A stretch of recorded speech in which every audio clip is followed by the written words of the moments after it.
कैसे हैं आप लोग। उम्मीद करते हैं आप मस्त होंगे और पढ़ रहे होंगे। आज इस वीडियो में हम लोग वर्गमूल पे ही चर्चा करेंगे। जो उसमें इबारती वाले प्रश्न आते हैं उसको देखा जाएगा। उसमें जितने सवाल बने हर तरह के सवाल देखे जाएंगे और हम उम्मीद करते हैं आपको चीजें समझ में आए। जय हिंद दोस्तों, मैं प्रदीप कुमार। बिना टाइम गवाए शुरू करते हैं।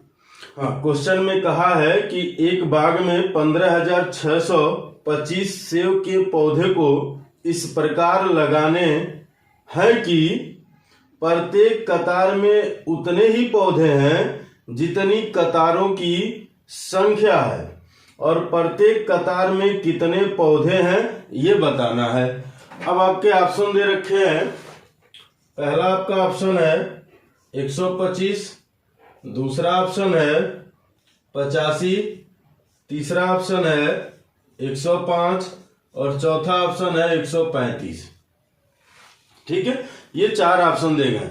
और एक बात याद रखिएगा, अगर आपके एग्जाम में इस तरह के सवाल आते हैं, कहेगा कि जितनी लाइनें हैं उतने पौधे हैं, ठीक है, यानी इस तरह के जो सवाल बनते हैं, ठीक है, या जितने लड़के हैं उतनी लड़कियां हैं, उतना पैसा उसको दिए, उतना पैसा ऐसे, यानी इस तरह के सवाल जब भी आते हैं तो समझिए एक तरह से स्क्वायर होता है। बात समझ में आई? चलिए मैं आपको पहले समझा देता हूं एकदम डायरेक्ट वे में। 15,625 टोटल सेब के पौधे हैं।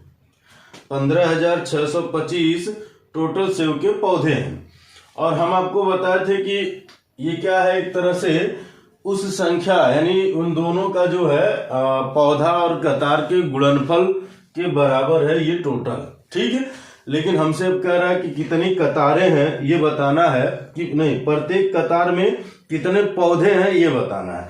तो आप क्या करिए, किसी का वर्गमूल निकाल लीजिए। अब वर्गमूल निकालने के लिए हमने आपसे क्या कहा था, एक तो बीजांक विधि अप्लाई करिए। बीजांक विधि यानी इन सबको जोड़े हम, तो हम कह देंगे 5 2 7 हो जाएगा ना, 5 2 7 7 6 13। जहां 2 अंक में होगा, जैसे मान लीजिए 13 हुआ, तो इसका मतलब हुआ कि 1 + 3, इन दोनों को जोड़ लेंगे तो क्या जाएगा 4। यानी देखिए जैसे 2 अंक में होगा उन दोनों को जोड़ के 1 बना दीजिए, 1 अंक वाली संख्या बना, तो हो गया 13, यानी यहाँ 4 हो गया। अब फिर 5 4 9 1 10, और 10 का मतलब हुआ 1 + 0 यानी 1 आएगा। अब इसमें कौन सा ऑप्शन है होगा कि जिसका बीजांक 1 आएगा। पहले ही जोड़िए, 5 2 7 1 8। अब आप 8 का स्क्वायर करेंगे, 8 8 64। अब कहेंगे सर स्क्वायर क्यों करें, क्योंकि ये जो आपके ऑप्शन में दिए गए हैं इस संख्या का वो वर्गमूल है, लेकिन ये जो संख्या है इनका वर्ग है।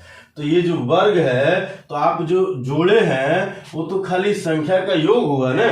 फिर आप जब इनका स्क्वायर करेंगे तो उनको जब जोड़ेंगे तो उनके वर्गों का योग का यानी उनके वर्ग का बीजांक बताएगा वो। ठीक है, तो इनको जब जोड़ेंगे तो कितना हो जाएगा, 6 4 10, यानी भी 1 आएगा। तो पहला आंसर सही है।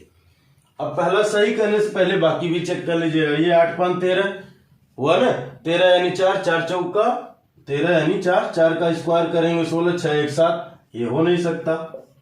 इसको जोड़िए, 5 1 6, 6 का स्क्वायर 36 होता है, यानी 6 3 9 होगा, ये भी नहीं होगा। इनको जोड़िए, 5 3 8 1 9, 9 का स्क्वायर होता है 81, जोड़ेंगे फिर 9 आएगा, यानी ये भी नहीं होगा। तो ये आंसर है। और दूसरा आप जानते ही हैं, अगर इकाई के स्थान पे यानी दूसरे तरीके से अगर हम करें तो हम कह देंगे अगर इकाई के स्थान पे 25 है तो उसको लिख लेते हैं 5। अब इसको तोड़ देते हैं हम लोग, इसको तोड़ेंगे गुणनखंड के रूप में, या आप ऐसे समझिए ये किसके स्क्वायर के करीब है, तो आप कह देंगे सर ये 13 के स्क्वायर के करीब है ना। देखिए 169 के करीब है और एक दूसरा है 144, इन दोनों के बीच में है वो संख्या, है ना।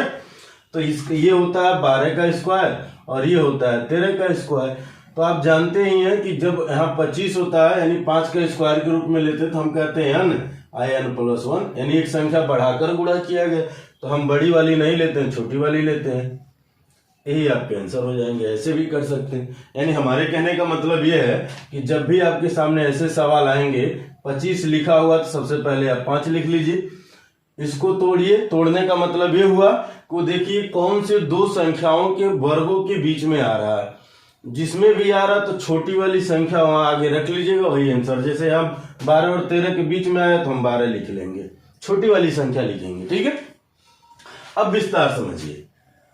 अब विस्तार अगर हम समझे तो क्या कहेंगे भाई, हम कह देंगे कतारों की संख्या, कतारों की संख्या कहेंगे आप x, तो प्रत्येक कतार में पौधों की संख्या, प्रत्येक कतार में पौधों की संख्या, अब क्या कह देंगे भाई, ये भी x है, क्योंकि कह रहा है जितनी कतारें हैं उतनी प्रत्येक कतार में पौधे हैं, दोनों x हो गए। तो हम कहेंगे कुल पौधों की संख्या, कुल पौधों की संख्या, तो आप कह देंगे x गुणे x, और इसके बराबर दे रखा वो 15,000। ठीक है, तो आप कह देंगे x स्क्वायर बराबर 15,625, यही दिया हुआ है। 15,000 नहीं दिया है, 15,625 दिया है। अगर आप अब यहाँ x का मान ज्ञात करेंगे तो आप कहेंगे करड़ी में 15,625। अब हमने कहा कि अगर यहाँ 25 है तो इसको 5 लिख लीजिए। अब ये देखिए ये दोनों कौन सी संख्या के वर्ग के बीच में आ रहे हैं, तो इससे छोटा 144 होगा और इससे बड़ा 169 होगा। ये 12 का स्क्वायर होता है और ये 13 का स्क्वायर होता है ना। यानी इसका मतलब अब बड़ी वाली नहीं लेते हैं हम लोग, छोटी वाली लेके आंसर बता। क्लियर है? तो आपके ऑप्शन में यहाँ पहले में था। दूसरा हमने बीजांक मेथड बताया। बीजांक मेथड तो ये जान लीजिए कि एकदम लाजवाब मेथड है। चाहे वो कितनी भी बड़ी संख्या दिया हो, चाहे दशमलव में दिया हो, चाहे जैसे दिया हो, बस आपके पास ऑप्शन रहना चाहिए। ऑप्शन है तो इससे शानदार कोई मेथड ही नहीं है। चलिए मिटा दें इसको। चलिए अगला सवाल देखते हैं। हम लोग कहा है एक माली 17,956 पौधों को इस प्रकार लगाता है कि प्रत्येक पंक्ति में उतने ही पौधे हैं जितनी पंक्तियां हैं। एक पंक्ति में कितने पौधे हैं ये बताना। देखिए इसमें भी बात वही कही गई है कि प्रत्येक पंक्ति में उतने ही पौधे हैं जितनी पंक्तियां हैं। ठीक है, तो आइए अब हम लोग समझते हैं। यहाँ पहला ऑप्शन दे रखा है, ऑप्शन भी लिख देते हैं आपका 134। दूसरा ऑप्शन दे रखा है 136 और तीसरा ऑप्शन दे रखा है 144 और चौथा ऑप्शन दे रखा है 154। ठीक है, और टोटल पौधों की जो संख्या है वो कितनी है भाई, 17,956 है ना, 17,956। इसका हम लोग क्या निकालेंगे, वर्गमूल। वर्गमूल निकालेंगे तो वही चीज मिलेगा कि प्रत्येक एक पंक्ति में कितने पौधे हैं। ठीक है, इसमें भी कहा है कि प्रत्येक पंक्ति में उतने ही पौधे हैं जितनी पत्तियां हैं, यानी दोनों बराबर हो गए। जितनी लाइनें हैं उतने पौधे हैं। यानी जब ऐसी बातें आती हैं तो आप समझ लीजिए उनका क्या हम लोग निकालते हैं, स्क्वायर रूट निकालते हैं। अब बात समझिएगा। दूसरी बात यहाँ ये है, जैसे अगर हम बेसिक लगाए जैसे अभी लिखे थे तो उस तरह से लिखने का कोई मतलब ही नहीं, लास्ट में आपका यही बनता है। अब यहाँ समझिए, इसका अगर हम बीजांक निकालें तो हम क्या कहेंगे बीजांक के तौर पे, हम कहेंगे 6 5 11, 11 यानी 2, क्या हो गया भाई 2। आगे अब इनको जोड़ेंगे 9 2 11, फिर 2 हो गया। अब 2 और 7 2 9 1 10, 10 का मतलब हुआ बीजांक 1। अब समझ लीजिएगा ऐसे, जहां 10 आ रहा तो उसका 1, जहां 11 आया उसका 2, क्योंकि 1 1 जोड़ेंगे। मान लीजिए हमने क्या कहा कि आपका क्या आ गया भाई 11, तो आप कहेंगे 1 + 1 यानी बीजांक हो गया 2। हमने कह दिया 12, तो आप कह देंगे 1 + 2 यानी 3। हम कह दिए 14, तो आप क्या कह देंगे भाई 1 + 4 यानी 5। हम कह दिए 13, तो 1 + 3 यानी 4। तुरंत जोड़ लेंगे। 10 आ गया तो कह देंगे 1 + 0 यानी 1, उसमें कुछ सोचना ही नहीं। अब यहाँ चेक करिए, ये हो जाएगा 4 3 7 हो जाएगा, और 7 1 8 यानी 8 का स्क्वायर करेंगे तो 8 8 64, दोनों को जोड़ेंगे 6 4 10 यानी बीजांक 1 आ रहा। लेकिन आगे भी चेक करिए, ये कितना हो जाएगा 6 3 9 9 1 10 है। और 10 का स्क्वायर करेंगे 100, फिर जोड़ेंगे तो 1 आएगा, यानी यहाँ भी 1 आ गया, यहाँ भी आ गया, दोनों ऑप्शन में मिल गया। ये इनको जोड़ी 4 4 8 1 9, 9 का स्क्वायर करेंगे 81, 81 8 1 9, यानी ये नहीं होगा। इसको जोड़िए 5 4 9 1 10। अब देखिए 3 ऑप्शन हो गए। तो अब पहली बात ये होगी कि अब इसमें होगा कौन। तो इसके लिए अब हम फिर वही रूल अप्लाई करेंगे। इसके लिए फिर हम वही रूल अप्लाई करेंगे। क्या अप्लाई करेंगे भाई कि ये किसके करीब जा रहा है। ठीक है, ये किसके करीब जा रहा है। लेकिन आइए वो चीज समझने से पहले हम आपको डायरेक्ट बता देते हैं भाग विधि। भाग विधि में क्या है भाई, इनको पेयर बना लेते हैं। क्या बना लेते हैं, पेयर। देखिए 2 पेयर बने, इसके आगे नहीं तो 0 बढ़ा लीजिए, 1 पेयर यानी एक संख्या होती तो उसके आगे 0 बढ़ा के हम पेयर बना लेते हैं। इसको भाग विधि में हम आपको समझाए हैं पिछली वीडियो में। आप देखिएगा यहाँ 1 है तो 1 ही का टेबल पढ़िए, यानी जो भी संख्या लेंगे आप उसका स्क्वायर उतनी बार टेबल पढ़ते हैं। यानी हम कहें तो उसका स्क्वायर लेते हैं, तो एक बार में पढ़ेंगे तो ये कट गया, यानी इसको जोड़ लेते हैं, ये घटा दिए, यहाँ आ गया 2। अब ये पूरे के पूरे जो पेयर बने वो पेयर के साथ उतरेगा। यहाँ हो गया इतना। अब यहाँ आप क्या लेंगे, तो आप कह दीजिए हम 3 ले लेते हैं, यहाँ लिख लीजिए 3। अब देखिए 13 यहाँ भी है, 13 यहाँ भी है, यहाँ भी है। अब ये दोनों यानी ये नहीं हो सकता। ठीक है, अब इन दोनों में लड़ाई है। अगर कोनो एक कम रहता तो हम आगे जाते ही नहीं, वही आंसर दे देते हैं। ठीक है, लेकिन आगे जाएंगे यहाँ। ठीक है, तो ये हो जाएगा 3 3 9। जितनी बार है उतनी बार पढ़ेंगे। अब नीचे हम इसलिए लिख दे रहे हैं ताकि आपको आसानी, यानी इनका गुणा इसी में कर लिए 3 3 9। अब इसका गुणा इसे, यानी 3 दूना 6, ये घटेगा 0, ये 1। अब ये उतर आएंगे भाई 56। अब ये इनको जोड़िए, आ जाएगा 6, आइए आएगा 2, 3 3 6। अब आप क्या लेंगे, यहाँ 6 इकाई का स्थान पे 4 में भी आता है और 6 में भी आता है। तो अगर आप 6 लेंगे तो 6 दूना 12 हो जाएगा। इसमें अगर गुणा करेंगे तो 12 हो जाएगा। यहाँ है 10, यानी हम 6 नहीं लेंगे तो क्या लेंगे, 4। और 4 कहाँ है भाई, यहाँ पर, यानी पहला सही। ठीक है, ये नहीं होगा। बात आई समझ में। यानी जब भी आपके सामने ऐसे आएंगे, अगर कई ऑप्शन मिलने लगते हैं तो आप वहां तुरंत भाग विधि का अप्लाई करिए। ये सबसे शानदार तरीका होता है। ठीक है, क्लियर है, बात आ गई समझ में। मिटा दें इसको, आगे चला जाए। ठीक है, चलिए अगला सवाल बहुत ही शानदार सवाल है। उन्होंने कहा है 60 विद्यार्थियों की एक में प्रत्येक लड़के ने उतने ही रुपए दिए जितनी लड़कियों की संख्या थी, तथा प्रत्येक लड़की ने उतने ही दिए जितने लड़कों की संख्या थी। यदि कुल इकट्ठा किया गया धन 1600 रुपया है तो कक्षा में लड़कों की संख्या कितनी है। अब इसका ऑप्शन दे रखा है। पहला आपका ऑप्शन है 25, दूसरा ऑप्शन है 20, तीसरा ऑप्शन है 27 और चौथा ऑप्शन है आंकड़े अपर्याप्त हैं। आंकड़े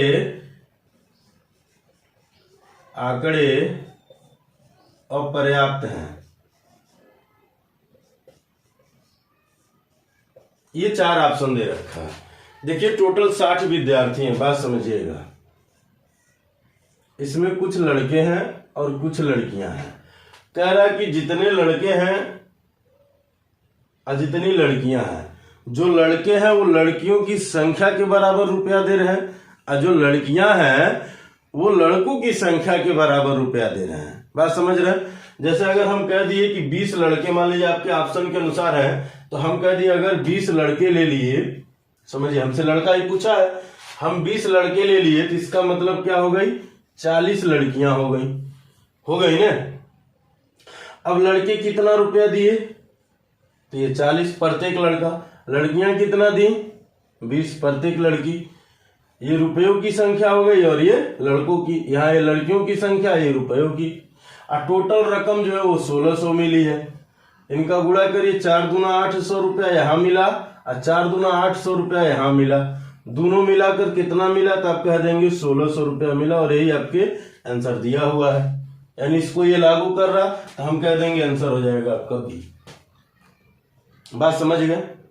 यानी ये सीधी सीधी बात, अगर हम ये कहते कि 30 लड़के हैं 30 लड़कियां हैं, मान लीजिए अगर हम ये कहते 60 लिए, ऑप्शन में 30 दिया नहीं, अगर इस पे लेते तो 30 ले लेते हैं, तो यानी ये 30 में 30 का गुणा होता है, यानी 9 900 9 दूना 1800।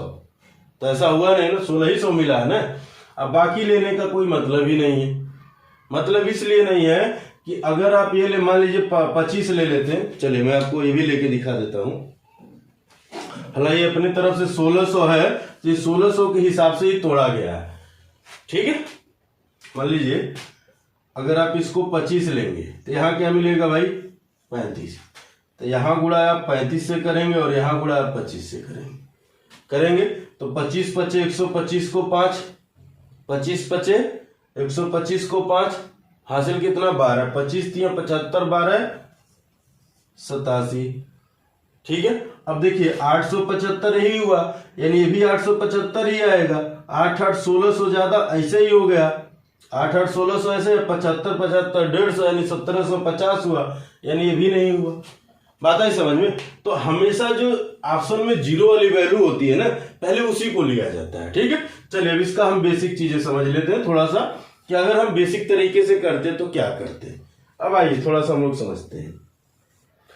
हम कह दिए कि मान लीजिए कि टोटल विद्यार्थी 60 है, जो लड़के हैं यानी बॉयज और ये गर्ल्स, ठीक है। हम कह दिए ये x है, तो लड़कियां कितनी है भाई 60 माइनस x होंगे, ठीक है। ये इनकी संख्या हो गई। अब रुपया में अगर हम कहें तो रुपया ये कितना दिए रुपए, ठीक है। लड़का जो दिया x लड़के हैं और लड़कियों की संख्या के बराबर ये दिए हैं 60 माइनस x, ठीक है। क्या किए हैं, ये लड़कियों की संख्या के बराबर दिए हुए हैं। आइए क्या किए, लड़कियां वो लड़कों की संख्या के बराबर दी हुई हैं। आइए दोनों लोगों को अगर हम मिलाएंगे तो हम कह देंगे कि 1600 रुपया मिला है, हित हुआ दोनों लोगों को मिला के। अब इनका गुणा इनसे करिए भाई, गुणा किया जाए। जब आप गुणा करेंगे तो यह आएगा 60x माइनस एक्स स्क्वायर, यहां हो जाएगा plus 60x minus x square बराबर 1600। समझ में आ रही बात यहां तक, ठीक है। चलिए अब ये दोनों जुट जाएगा और ये भी जुट जाएगा, तो ये हो जाएगा 120x माइनस 2x स्क्वायर बराबर 1600 हो जाएगा। अब हम क्या करेंगे, 2 से भाग दे दीजिए, थोड़ा सा छोटा हो जाएगा, तो यह आ जाएगा 60x माइनस एक्स स्क्वायर बराबर 800। इनको ट्रांसफर करिए इधर, तो आपको क्या मिलेगा x square minus 60x plus 800। इसको तोड़ा जाए, इसको जब तोड़ेंगे तो मिलेगा x square minus 40x minus 20x plus 800। तोड़ने का हिसाब क्या होता है, इस बीच वाली संख्या को ऐसा तोड़िए कि गुणा करने पर इन दोनों के गुणनफल के बराबर है। अब इन दोनों का गुणनफल का मतलब हुआ यहाँ 800 है और यहाँ कुछ नहीं है तो 1 है, यानी 800 में 1 का गुणा करेंगे तो 800 आएगा, ठीक है। अब इसको तोड़ा जाएगा तो हमको यही चीज मिलेगी। अब जोड़ने और घटाने पर ये आए, बात समझ गया। या गुणा, इनको तोड़ने पे जिसमें भी टूटेगा उन दोनों का गुणनफल इन दोनों के गुणनफल के बराबर है। जैसे इनको गुणा करेंगे 4 दूना 800 आ रहा है, ठीक है। लेकिन जोड़ेंगे या घटाएंगे तो इसके बराबर आना चाहिए। तो देखिए इन माइनस माइनस हो तो जुटेगा ही, ठीक है। तो देखिए 40 20 60 हो जाएगा। इसको कॉमन ले लेते हैं हम लोग, x कॉमन लेंगे तो x माइनस 40, यहां से माइनस 20 कॉमन लेंगे तो x माइनस 40 से भी आ जाएगा, ठीक है। बात आई समझ में। अब इसको हम क्या लिख सकते हैं भाई, इसमें से x माइनस 40 कॉमन लेंगे और यहां से x माइनस 20 कॉमन लेंगे, ठीक है। अब इनको तुलना करिए 0 से, तो आप कह देंगे x बराबर एक आएगा 40 और एक आएगा 20, ठीक है। एक आएगा 40 और एक आएगा 20, x के 2 मान हुए, ठीक है। तो अब यहां बात ये कहना चाह रहा है कि लड़कों की संख्या क्या है और लड़कियों की संख्या क्या है, ठीक है। तो इस बात से तुलना हम x माने हैं ना, x माने हैं, तो आपके ऑप्शन में क्या दिया है, आपके ऑप्शन में दिया है 20, ठीक है। तो हम 20 ले लेंगे। अब कह देते सर 40 भी दिया रहता तब, ऐसा नहीं करेगा। अगर वो दिया रहेगा तो एक ऑप्शन ये भी देगा कि मान लीजिए ए में 40 है, बी में 20 है, तो तीसरा है चौथा ऑप्शन ऐसे देगा कि ए और बी दोनों, ठीक है, क्योंकि दोनों की संभावना बन जाती है, ठीक है। जब ये दोनों पॉजिटिव आते हैं तो इसका मतलब ये होता है कि दोनों कोई भी हो सकता है। चले मिटा दे, ठीक है। अगला सवाल हम लोग देखते हैं, लेकिन इसको पहले मिटा देते हैं। लेकिन एग्जाम में बेसिक नहीं करेंगे, क्या करेंगे, ई वाला करेंगे। ठीक है, चलिए अगला सवाल दिया है, बड़ा शानदार सवाल ये भी है। किसी प्राकृतिक संख्या के वर्ग के 3 गुने में से उस संख्या के 4 गुने को घटाने पर प्राप्त संख्या उस संख्या से 50 अधिक है, तो वह संख्या है। ठीक है, देखिए बड़ा शानदार सा सवाल है। कह रहा है कि कोई प्राकृतिक, ऑप्शन क्या क्या, पहले इसके ऑप्शन भी देख लेते हैं। पहला ऑप्शन 4, दूसरा ऑप्शन है 5, फिर 10, फिर 6। ये आपके 4 ऑप्शन दे रखे हैं।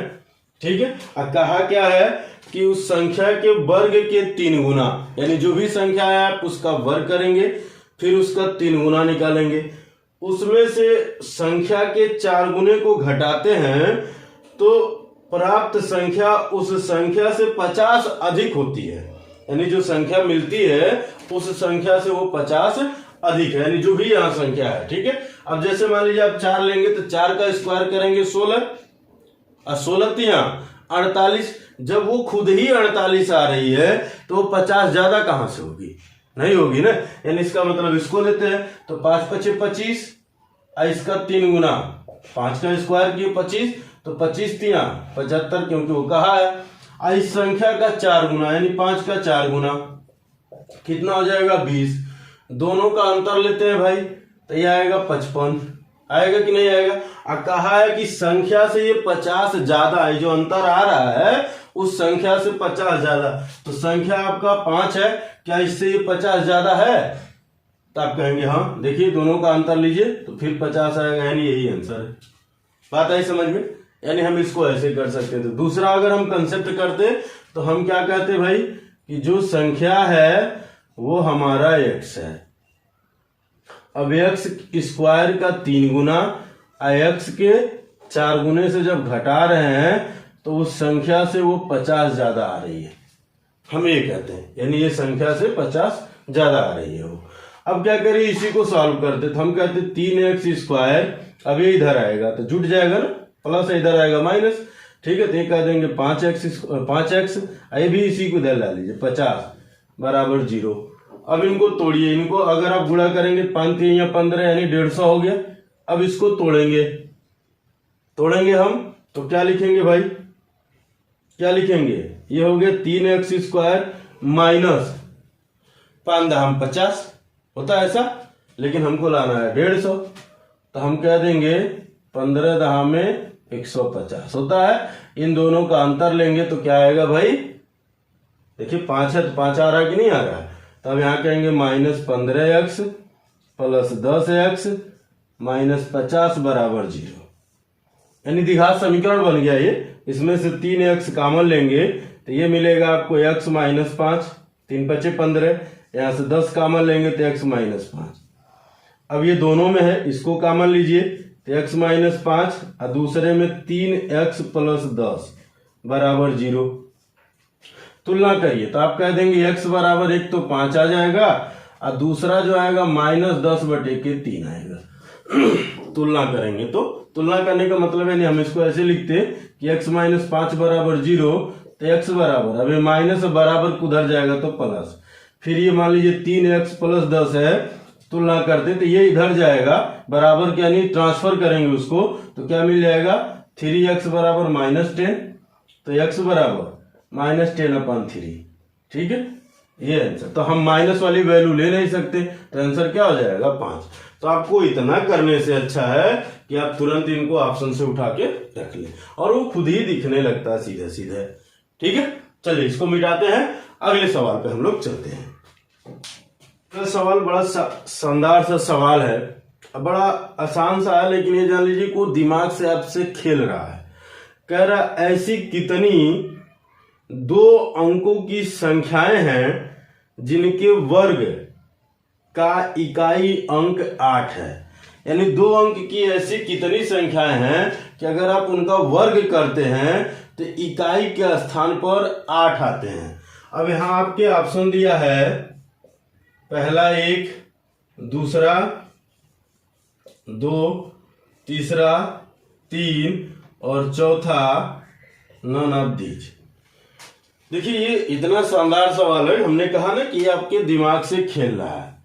आप नॉर्मल सी बात ये जान रहे हैं कि हम किसी भी संख्या का वर्ग कर लें, यानी किसी भी संख्या का स्क्वायर कर लें, इकाई के स्थान पर न तो 2 आएगा, न 3 आएगा, न 7 आएगा और न ही 8 आएगा, यानी ये चारों संख्याएं नहीं आती हैं। बात आई समझ में? जैसे मान लीजिए हमने कहा 1 का स्क्वायर यानी 1, 2 का स्क्वायर यानी 4, 3 का स्क्वायर 9, 4 का स्क्वायर 16, 5 का स्क्वायर 25 और 6 का स्क्वायर 36, 7 का स्क्वायर 49, 8 का स्क्वायर 64 और 9 का स्क्वायर 81 और 10 का स्क्वायर मान लीजिए आप करेंगे तो 100। तो इकाई के स्थान पे यहां देखिए 1 मिला हमको, फिर हमको 4 भी मिला, हमको 5 भी मिला है, 6 भी मिला है, 7 नहीं मिला है, 8 नहीं मिला है, यानी 9 मिला है। ठीक है, हमको 9 मिला है, यानी हमको क्या क्या यहां क्या नहीं मिला, 2 नहीं मिला, 3 नहीं मिला, 4 5 6, यानी यहां 7 नहीं मिला, 8 नहीं मिला। बात आई समझ में? 0 भी मिला है हमको। यानी अगर जब भी आपसे कहेगा इकाई के स्थान पे इनमें से कोई भी संख्या है नहीं आ सकती हो, मान लीजिए वो कह रहा है कि ऐसी कितनी संख्या है 2 अंकों की, अरे 2 ठे हो, चाहे 3 अंक हो, चाहे 4 अंक हो, चाहे 5 अंक हो, चाहे जितना अंक को कह ले, लेकिन आप उन संख्याओं का अगर आप स्क्वायर करते हैं तो कभी भी इकाई के स्थान पे न तो 2 आएगा, न 3 आएगा, न 7 आएगा, न 8 आएगा। बात आई समझ में? यानी हम इसमें आंसर क्या देते हैं, नन आप दीजिए। ठीक है, अगर 0 दिया रहता तो हम 0 देते हैं। क्लियर है? बात समझ में है? ये क्वेश्चन में सिर्फ आपके दिमाग से खेला है, यानी ये पूरी तरह से सवाल जो है, ये जो सवाल है पूरी तरह से कंसेप्ट पर आधारित सवाल हो गया। अब कंसेप्ट नहीं जो जानेंगे, जो मैं अभी पढ़ा रहा था तो उसे पहले ही बताया था कि क्या क्या होगा कि वो वर्गमूल नहीं होगा। तो पहला रूल हमने यही लिखाया था। दूसरा रूल हम लिखाए थे कि अगर इकाई और दहाई ये दोनों संख्याएं विषम हैं, जिसमें हम एग्जांपल दिए थे 17 59, ठीक है, ये भी विषम है, ये भी विषम है, ठीक है, ये भी कभी वर्गमूल नहीं हो सकता। यानी वर्गमूल होने के लिए या तो ये सम हो या तो ये सम हो। विषम है अगर इकाई का स्थान पर विषम है कोई बात नहीं, लेकिन दहाई पर तब सम हो। अगर दहाई पर विषम है तो इकाई पर सम हो। दोनों विषम नहीं हो सकते, दोनों सम हो सकते हैं, दोनों सम हो सकते हैं। जैसे 14 44 है ना, ये किसका स्क्वायर है, तो आप कहेंगे 38 का। तो ये दोनों सम हो सकते हैं, लेकिन ये दोनों विषम नहीं हो सकते। क्लियर है? इसके अलावा हम क्या रूल लिखाए थे कि अगर इकाई के स्थान पर सिंगल 0 हो और खाली 5 हो तब भी नहीं होंगे वो स्क्वायर। कब स्क्वायर होंगे? इकाई और दहाई दोनों मिला के 0, यानी वो लास्ट में 2 अंक 0 हो और यहाँ खाली 5 ना हो, 5 के साथ 2 हो, यानी 25 हो, तब वो स्क्वायर होगा। 5 के साथ बाकी कौनों संख्या रहेंगी वो स्क्वायर नहीं होंगी। बात आ रही समझ में? 5 के साथ 2 के अलावा बाकी कोई संख्या ले लीजिए वो स्क्वायर नहीं होगी। क्लियर है? 5 के साथ तभी स्क्वायर माना जाएगा जब उसके साथ 2 हो, यानी 25 इकाई और दहाई मिलाकर 25, यहाँ इकाई और दहाई मिलाकर 0, और सिंगल 5 और सिंगल 0 दिया तो वर्ग नहीं होगा। ठीक है? क्लियर है? चलिए मिटा दें। अभी बहुत ही शानदार सवाल है। कहा 1000 से कम कितने 11 के धनात्मक पूर्णांक गुणज ऐसे हैं जिनका वर्गमूल पूर्ण संख्याएं हैं। ठीक है, यानी 1000 से कम। ठीक है, 1000 से कम ऑप्शन दे रखा है, मैं लिख देता हूं ऑप्शन। पहला ऑप्शन दिया है 2, दूसरा ऑप्शन दिया है यानी बी नंबर ऑप्शन दिया है 4, सी नंबर ऑप्शन दिया है 8 और डी नंबर ऑप्शन दिया है 11। बात समझ में आ रही है? कहा क्या है कि 1000 से कम ऐसे कितने 11 के धनात्मक गुणज हैं, पूर्णांक वो गुणज ऐसे हैं जिनका वर्गमूल एक पूर्ण वर्ग संख्या है। अब बात समझिएगा, 1000 से कम अगर हम बात करें, सबसे छोटी वैल्यू अगर हम बात करें तो क्या होगी, अब ध्यान समझिएगा। पहला एक होता है 11 का गुणज 11 होता है, दूसरा होता है 11 का गुणज 22, और तीसरा होता है 33। और 33 का स्क्वायर अगर आप करेंगे तो कितना आ जाएगा भाई, आप बताइए, तुरंत हमें बताइएगा। अगर आप 33 का स्क्वायर करते हैं तो कितना आएगा, 3 3 9, 3 दूना 6 2, देखिए 3 3 का 9, 3 3 यहाँ देखिए 3 का स्क्वायर किए 9, और फिर 3 3 का 9 दूना 18 को 8, 3 का स्क्वायर यानी 1 जोड़ दिए, इतना होता। तो 1000 से कम है कि 1000 से ज्यादा है, तो आप कह देंगे ज्यादा है, यानी हम ये नहीं ले सकते। तो ऐसी कितनी पूर्ण वर्ग संख्याएं हैं, ये 22 का स्क्वायर होता है 484 होता है, 11 का होता है 121, तो ये 1000 से कम है। इनका वर्गमूल निकालेंगे तो ये पूर्ण वर्ग संख्या यानी एक पूर्ण संख्या है, ये दशमलव में नहीं है।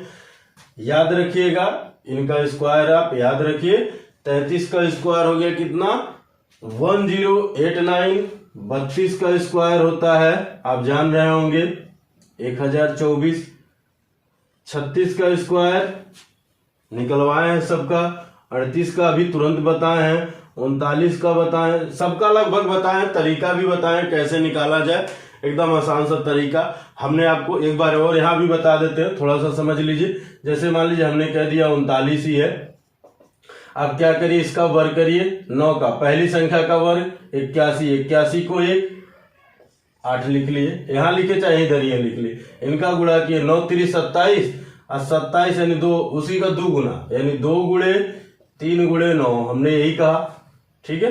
यानी इन दोनों संख्याओं का आपस में गुणा 2 गुना यानी 2 है तो 2, ठीक है। तो कितना हो जाएगा 9 3 27 दूना 54, और 54 और 8 62, 62 को 2 हासिल 6, 3 का स्क्वायर किए 9 और 6 जोड़ दिए 15 21, ठीक है। यानी हो गया आपका 39 का स्क्वायर, क्या हो गया भाई 15 21। 37 का स्क्वायर होता है 14 44, ठीक है। 36 का आप निकाल लीजिएगा। हम उम्मीद करते हैं आप इस तरह से थोड़ी सी प्रैक्टिस करिए, तुरंत आंसर बताएंगे, ठीक है। मिटा दें इसको, बहुत ही शानदार सवाल है, जान लीजिए। अगर आगे इसमें आ जाएगा तो उसमें लोग थोड़ा सा घपचियाने लगते हैं कि कहना क्या चाह रहा है, लेकिन है बहुत आसान है। मिटा दें यानी आपका आंसर क्या हो जाएगा ये। चलिए देखिए अगला सवाल, ये भी बहुत ही मजेदार सवाल है। कहा यदि x एक ऐसा पूर्ण वर्ग पूर्णांक है कि 7 से बड़ा 2x माइनस 3 है लेकिन 17 से छोटा है, तो x का मान क्या होगा। यानी यहाँ x का मान जो भी आपके ऑप्शन में दिए हैं इन्हीं में से कोई होगा, ठीक है। अब ये वैल्यू अगर आप यहाँ पुटअप करते हैं तो उससे आप तुरंत आंसर निकाल लेंगे। जैसे अगर आप मान लीजिए पहला ऑप्शन लेंगे 25, तो 25 दूना 50, और 50 में से 3 घटेगा 47, तो 47 से बड़ा 17 है कि 47 ही बड़ा है, तो 47 खुद बड़ा हो गया, यानी ये हल ही नहीं हो सकता, ये संभव ही नहीं है, ठीक है। दूसरा अगर 16 लेंगे तो 16 दूना 32, अब 32 में से अगर आप 3 घटा लेंगे तो क्या आ जाएगा भाई 29, वो भी 17 से बड़ा है, यानी ये भी नहीं हो सकता। 9 लेंगे, 9 दूना 18, 18 में से 3 घटेगा, देखिए 9 लिए हमने तो क्या लिखा भाई 9 दूना 18, 3 घटेगा तो ये आ जाएगा 15, 15 से 17 बड़ा है और 7 से 15 बड़ा है, यानी यही आंसर हो जाएगा। चौथा चेक यानी चौथा ऑप्शन चेक कर लीजिए, 4 दूना 8, 8 में से 3 घटेगा तो 5, ये इससे भी छोटा आ जा रहा है, तो ये भी नहीं संभव है, ठीक है। यानी ये नहीं हो सकते, ये भी नहीं, तो ये तीसरा सही। यानी इस तरह के भी सवाल आपके सामने देता है, लेकिन आपको कंफ्यूज नहीं होना है, ठीक है। ये नहीं कि सामने आया ये बड़ा वाला सिंबल देके ग्रेटर देन, अरे बाप रे बाप का दे दिया, ठीक है, तो फिर घबराने लगे तो गड़बड़ा जाएगा। ये बहुत आसान होता है, तुरंत ऑप्शन उठाइए, तुरंत पुटअप करिए, वो दिखने लगता है, ठीक है। चलिए मिटा दो इसको। ऐसे सवालों में सबसे पहले छोटा ऑप्शन उठाते हैं, बड़ा नहीं उठाते, सबसे पहले छोटा उठाते हैं। मिटा दे। अगला सवाल और ही मजेदार सवाल है, इसमें जितने सवाल जितने टाइप के बन सकते थे सारे के सारे सवाल लिए गए हैं। मेरा पूरा प्रयास है आपको एक भी क्वेश्चन न छोड़े, हर तरह का सवाल कराएं। भले वीडियो 5 की जगह 7-8 हो जाए कोई बात नहीं, लेकिन टाइप नहीं छूटने चाहिए। ठीक है, चलिए आइए देखते हैं अगला जो क्वेश्चन कहा है। एक बाग की प्रत्येक पंक्ति में पेड़ों की संख्या उतनी ही है जितने की उसमें पंक्तियां हैं। एक तूफान में 111 पेड़ों के उखड़ जाने के उपरांत बाग में पेड़ों की संख्या 10,914 रह जाती है। बाग में पेड़ों की पंक्तियों की संख्या है, यानी बाग में पेड़ों की पंक्तियों की कितनी संख्या है ये बतानी है। और ऑप्शन आपका दे रखा है, पहला ऑप्शन है 100, यानी ये पहला ऑप्शन है। दूसरा ऑप्शन है 105, तीसरा ऑप्शन है 115 और चौथा ऑप्शन है आपका 125। बात आई समझ में? कितनी है? 125। देखिए बड़ी शानदार सी बात यह है, क्वेश्चन में कहा है कि आंधी तूफान आया, 111 पेड़ उखड़ गए हैं, उसके बाद जो है उसके पास 10,914 पेड़ बचे हैं।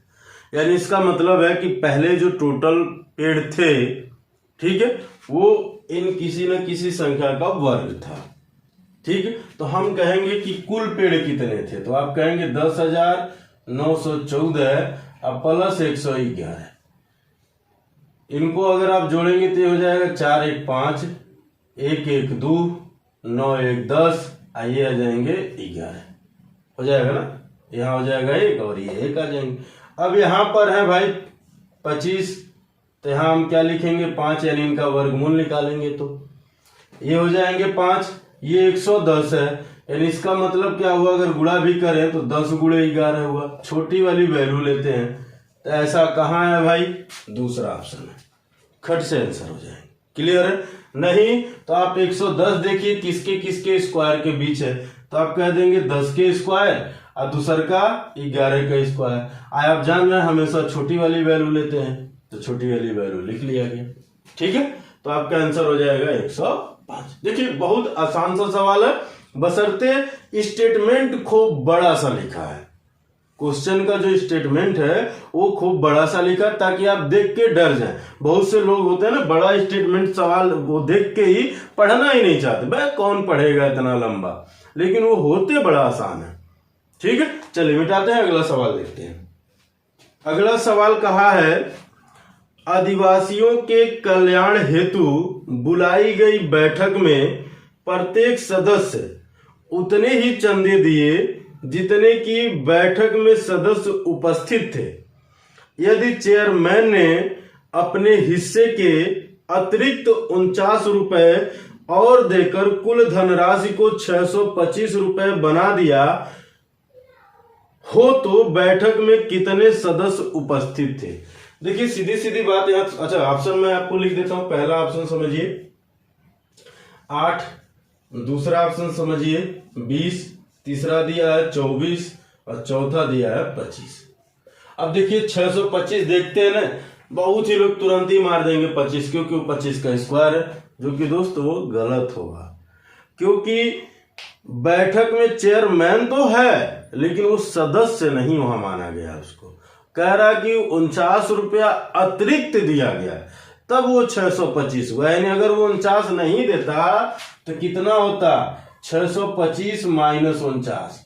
ठीक है, इसको आप जब घटाएंगे तो आएगा 576, और ये टोटल सदस्यों की संख्या है, मतलब उनके द्वारा एकत्रित किया गया धनराशि है।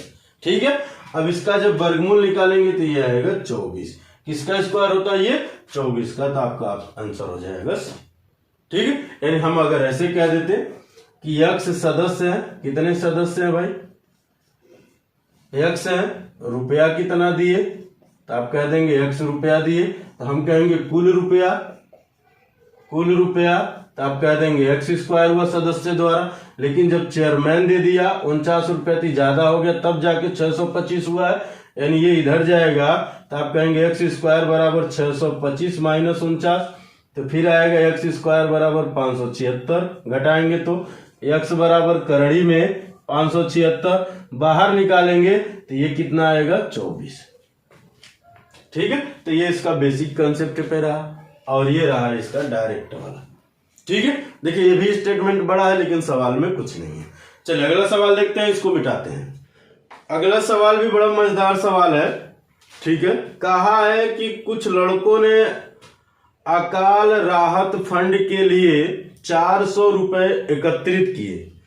प्रत्येक लड़के ने 25 पैसे के उतने सिक्के दिए जितने कुल लड़के थे। ठीक है, लड़कों की संख्या थी। अब यहां देखिए, पहला ऑप्शन दिया है 40, दूसरा ऑप्शन दिया है 16, तीसरा ऑप्शन दिया है 20, चौथा ऑप्शन दिया है 100। अब यहां कह रहा है कि बच्चे क्या किए कि कहीं अकाल पड़ा है और उसके लिए एक राहत फंड बनाए, उसके लिए 400 रुपए एकत्रित किए हैं। लेकिन उसमें क्या कहा कि प्रत्येक लड़के 25 पैसे, यानी प्रत्येक लड़का 25 पैसा तो दिया है, लेकिन 25 पैसे के उतने सिक्के दिए हैं जितने की लड़के हैं। अगर मान लीजिए 20 लड़के हैं तो एक लड़का 25 पैसे का 20 सिक्का दिया है, उसके कहने का मतलब ये है। तो अगर हम ये कह दिए कि लड़का यक्स है, बात हमारी समझिएगा ध्यान से, यही लिख देते हैं कि ये लड़का है, लड़का यक्स है। क्या कहा है कि प्रत्येक जो लड़का है, प्रत्येक जो लड़का है वो 25 पैसे के, शायद 25 पैसे का ना, हाँ 25 पैसे के सिक्कों की संख्या दिया। तो हम कह देंगे 25 पैसे के सिक्कों, सर इसको थोड़ा साफ लिख देते हैं। ठीक है, सिक्कों प्रत्येक लड़का द्वारा कह लीजिए या जो भी लिख लेते चलिए, प्रत्येक लड़का द्वारा 25 पैसे के सिक्कों की संख्या। ठीक है, आप कह देंगे एक्स। ठीक है भाई, आपने क्या कह दिया एक्स। तो आपको कुल रुपया कितना मिला, कुल रुपया, हालांकि देखिए मैं चाहता तो डायरेक्ट लिख देता लेकिन उसका कोई मतलब नहीं, पहले आप समझ लीजिए। लड़कों की संख्या एक्स, प्रत्येक जो दिए हैं लड़का 25 पैसे के सिक्के दिए हैं, यानी 1/25 बराबर इकट्ठा हुआ है 400। यही तो हुआ है भाई, इनसे इनका गुणा होगा। ठीक है, सॉरी ये गलत लिखा गया, 25 पैसा है ना, तो 25 पैसा बटे 100 रुपया में बदल दिए। ठीक है, यहाँ गलत लिख दिए थे, 1/25 गलत लिख दिए थे क्योंकि 25 पैसा दिया है, तो 25 पैसा का मतलब अगर आप रुपये में बदलेंगे तो उसमें 100 से भाग दिया जाएगा। इसलिए क्योंकि एक पैसे यानी 1 रुपए में कितने पैसे होते हैं, तो आप कह देंगे 100 पैसे। 1 रुपए में कितने पैसे होते हैं, तो आप कह देंगे 100 पैसे। तो हम कह देंगे 25 पैसे के यहाँ कितने सिक्के अगर हुए तो 25/100, ऐसे हम करके उसको निकालेंगे। अब ये इनसे कटेगा तो ये आएगा 4 से इधर गुणा होगा, तो आप कह देंगे x² बराबर 1600, यानी x बराबर 40। तो आपके ऑप्शन में कहाँ है, तो यहाँ है। अगर हम लिखते डायरेक्ट अगर करते तो हम क्या कर सकते थे भाई, वो 400 रुपया इकट्ठा किए, 400 रुपया इकट्ठा किए हैं, कोई बात नहीं, इसमें हम क्या करते कि 4 से गुणा कर देते। 4 से गुणा इसलिए कर देते कि अगर हम कह देते 1 रुपए में, ध्यान से समझिएगा हमारी बात, 1 रुपए में 25 पैसे के कितने सिक्के होते हैं, तो आप क्या कहते, 4 सिक्के होते हैं ना। 1 रुपए में 25 पैसे के कितने सिक्के होते हैं, तो आप कहते 4। तो अगर 1 रुपए में 4 सिक्के हैं 25 पैसे के, तो 400 रुपए में कितने हैं, तो गुणा करेंगे, तो आप कह देंगे 1600, और इसी का हम वर्गमूल निकाल लेते हैं, तो क्या आ जाता 40, यानी डायरेक्ट आपका आंसर। लेकिन ये बात आप समझ नहीं पाते। ठीक है, इसी चीज को यहाँ हमने लिख के समझाया। ये हमने थोड़ी सी लिखने में कंजूसी की है, उसको अगर आप लिखिएगा तो प्रत्येक लड़का द्वारा 25 पैसे के सिक्कों की संख्या, ये पूरा ऐसे लिखा जाएगा x। ठीक है, तो ये हम थोड़ा सा लिखने में कंजूसी की है। ठीक है, तो चलिए आज की वीडियो इसी के साथ समाप्त करते हैं। इबारती वाले सवाल इसी तरह के पूछे जाते हैं, जितने यानी वर्ग से जो रिलेटेड है, वर्ग वर्गमूल से, वो इस तरह के सवाल पूछे जाते हैं। अगली इसमें एक ही टॉपिक छूटा है क्या छूटा है? जोड़ घटाना वाला जो सवाल आता है, यानी कुछ जोड़ के पूर्ण वर्ग हो जाए या कुछ घटा के पूर्ण वर्ग हो जाए या गुणा करके हो जाए या भाग करके हो जाए, इस तरह के जो सवाल आते हैं वही छूटा हुआ है। और उसके अलावा और क्या छूटा है? घनमूल। घन तो हम आपको पढ़ा दिए, लेकिन घनमूल छूटा हुआ। तो कल हम प्रयास करेंगे कि ये दोनों चीजें एक साथ कल वाली वीडियो में देख लिया जाए। यानी कल अगर ये दोनों एक साथ देख लिया जाएगा तो ये चैप्टर हो जाएगा समाप्त। अगला चैप्टर हम लोग पढ़ेंगे सरलीकरण। तो जय हिंद दोस्तों, वीडियो देखने के लिए आपको बहुत बहुत धन्यवाद।